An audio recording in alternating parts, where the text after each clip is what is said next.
The Holy Grand-Duchess Elizabeth was born in 1864. She was the daughter of Louis IV, the Grand Duke of Hesse-Darmstadt, and of Princess Alice, the daughter of Queen Victoria and sister of Empress Alexandra. As a young girl, she visited Great Britain on several occasions to see her grandmother, with whom she carried on an affectionate correspondence in English, which she spoke fluently.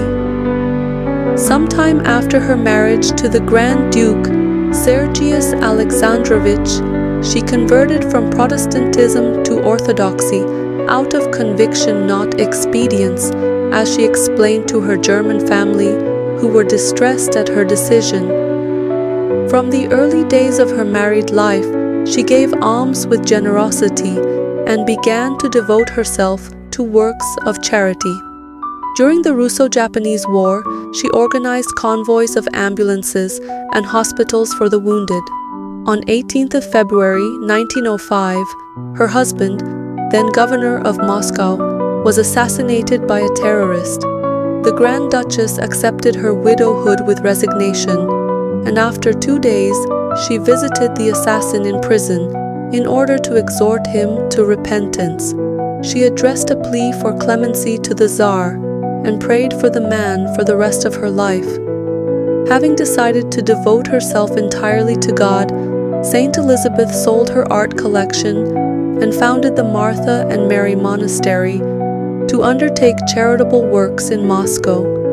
She was arrested by the Bolsheviks at Easter 1918, together with Catherine and Barbara, 2 nuns of the monastery.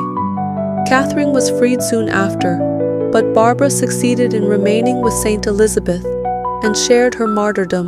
On the night of 18th of July 1918, the day after the assassination of the imperial family, Saint Elizabeth and other members of the Romanov family, who could not make contact with the Tsar, were thrown down a shaft of the Alapayevsky mine 200 feet deep. Their fall was broken by a wooden beam, and the voice of Saint Elizabeth could be heard leading the singing of the cherubic hymn. The assassins then threw a grenade into the shaft, but after the explosion, they heard the chanting of, "O Lord, save thy people."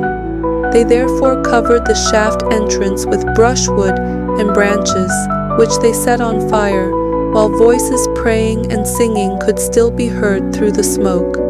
The bodies were recovered in the following October during the counter-offensive of the White Army.